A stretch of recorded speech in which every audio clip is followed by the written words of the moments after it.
ego. Ô ego, tous les maux du monde prennent leur source en toi. Dans le but de t'éliminer, les rois font des lois et les sages donnent des enseignements. Malgré leurs efforts depuis la nuit des temps, hélas, tu es toujours vivant. Tu te caches seulement et réapparais encore et encore. N'as-tu donc pas de faim? Oh si, et sûrement, elle approche. Un autre ego a commencé à t'éliminer. C'est l'ego universel, dont le nom est « Je suis Brahman ». Hé, ego, détrompe-toi. Ton ennemi n'est pas de ton espèce. Tu es périssable, alors qu'il ne l'est pas. Tu te prends pour je parce que tu différencies toujours je, tu, il, etc. Mais lui est libre de ses concepts. Il harmonise les différences et résorbe tout en lui-même. Ton hostilité à son égard naît de ce que tu le vois s'élever pour t'anéantir. Mais lui n'a aucun mauvais sentiment pour toi, puisque tu ne peux te trouver là en sa présence. Il te voit comme une partie de lui-même.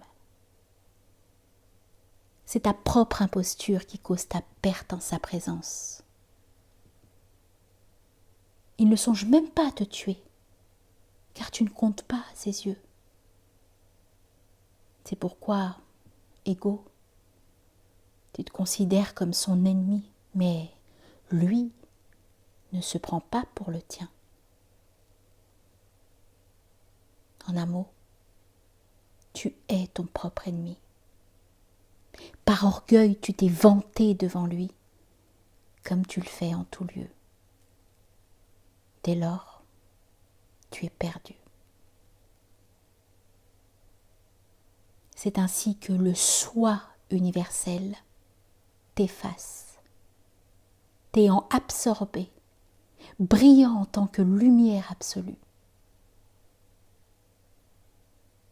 Hé, ego, les ravages de ton action sont sans limite.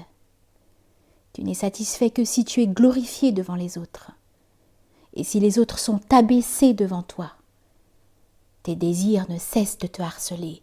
À quel titre serais-je honoré? Comment puis-je paraître plus élégant? Les autres s'inclinent-ils devant moi? M'obéissent-ils en silence? Proclament-ils que nul ne me surpasse? Hélas, que ta vie est courte. Et pourtant, que d'ambition! Combien de mal tu peux causer! Tu t'es trompé, croyant trouver le bonheur dans cette vaine quête de gloire et de pouvoir, et en voulant te distinguer parmi les autres. Tout cela ne peut être profitable. Pourquoi? Les autres ne sont-ils pas motivés aussi par ces mêmes illusions? Quelle chance de succès peux-tu avoir face à des multitudes de gens nourrissant les mêmes ambitions? Dans une telle situation, tu dois mettre un terme à ta vaine volonté de tout dominer. Par tant de vanité, tu suscites le mal, autant pour toi que pour les autres. Écoute mon conseil amical. Pour dire la vérité, celui-là que tu crois être ton ennemi mortel est en fait ton ami. Il sait comment te rendre digne de la vraie grandeur et des vraies bénédictions. Abandonne-toi à lui. Cet ego universel ne te traite pas en ennemi. Il est ton véritable bienfaiteur. Tu ne peux à ce moment précis avoir une idée de ce qu'il fera de toi si seulement tu t'abandonnes à lui. quoi que je puisse t'en dire, tu ne peux comprendre. L'expérience de l'abandon à lui peut seule permettre de comprendre. Nul doute qu'il t'élèvera à sa grandeur, rien de moins. Par conséquent, ne crains pas pour ton avenir. Abandonne-toi directement. Tu pourras toujours t'en retourner si la joie ne te submerge pas dès le premier instant d'abandon. De même que, en buvant du lait, cela commence par le goût agréable et se termine par l'apaisement de la faim et de la soif. De même, l'abandon de soi commence par le ravissement et s'achève dans la parfaite béatitude qui est au-delà du plaisir et de la souffrance. Par conséquent, ton but est, nul doute, cet ego universel. Quel est ton nouveau nom après l'abandon ? Il n'y a pas d'autre nom que le tien. Les Védas te louent, le monde te glorifie. L'essence des enseignements religieux, c'est toi-même. Quelle est alors ta forme ? Toutes les formes sont tiennes. Il n'y a pas une forme qui ne soit la tienne. Tu es cela qui est adoré dans les temples. Tu es cela qui est décrit dans les Védas. Les festivités, les cérémonies sont toutes pour toi. Mais quel est donc ton pouvoir ?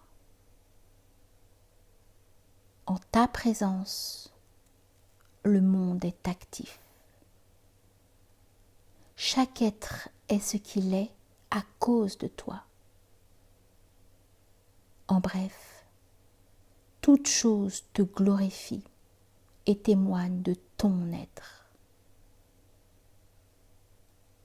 Elles y sont contraintes par devoir.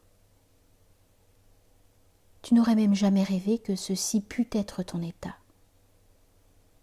Mets-toi donc à l'œuvre. Abandonne ta suffisance, car l'ego universel t'attend. Souhaites-tu sortir de ton rêve ou bien est-ce que tu préfères y rester encore ? Combien de temps les images du rêve ont-elles duré ? Ne sois pas paresseux, sors de ta torpeur, réveille-toi. Tu ne vois pas que tes propres images mentales et tu continues d'en imaginer encore et encore. Tout cela est vain.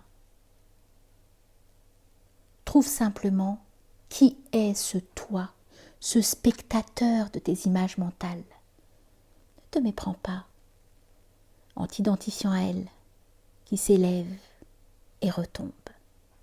Réveille-toi. Dès l'instant où tu t'éveilleras, tu comprendras que l'éveil vaut mieux que ce rêve. Debout, l'ego universel attend pour se réjouir de te voir éveillé. Ne crains pas la cessation du rêve actuel, tu vas être autrement comblé. N'étant plus dans l'illusion, tu vas assister en spectateur à cette imagerie mentale sans en éprouver de trouble, mais avec un sourire. Cela te semblera être une plaisanterie, non plus un fardeau.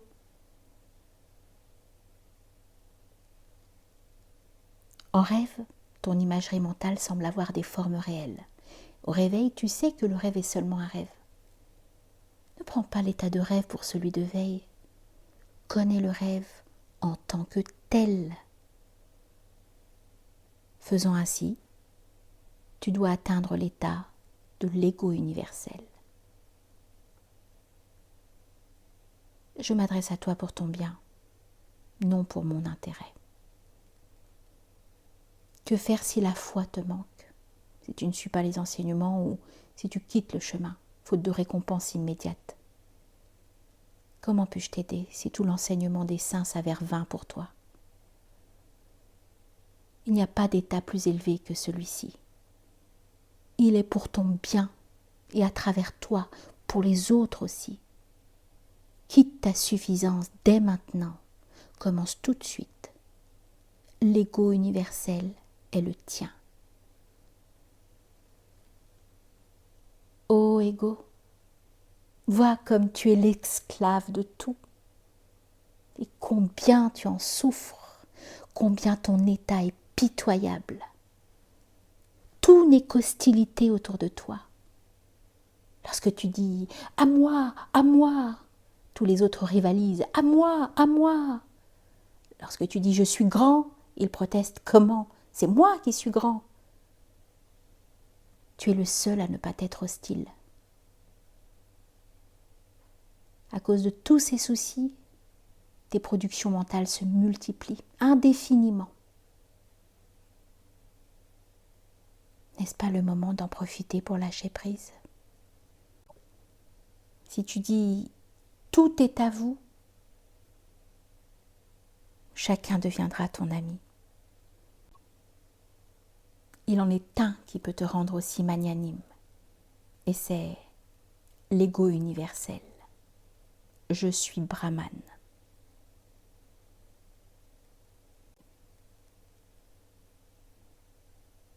Il me reste un mot à dire. Ce n'est pas le produit de mon égoïsme, mais simplement mon devoir. Je ne dis ce mot spécialement ni pour toi, ni pour mon bien. C'est pour le bien de tous. La vérité est, je suis Brahman, l'ego universel. Lumière de grâce divine, amour tout-puissant. Bénissez-moi.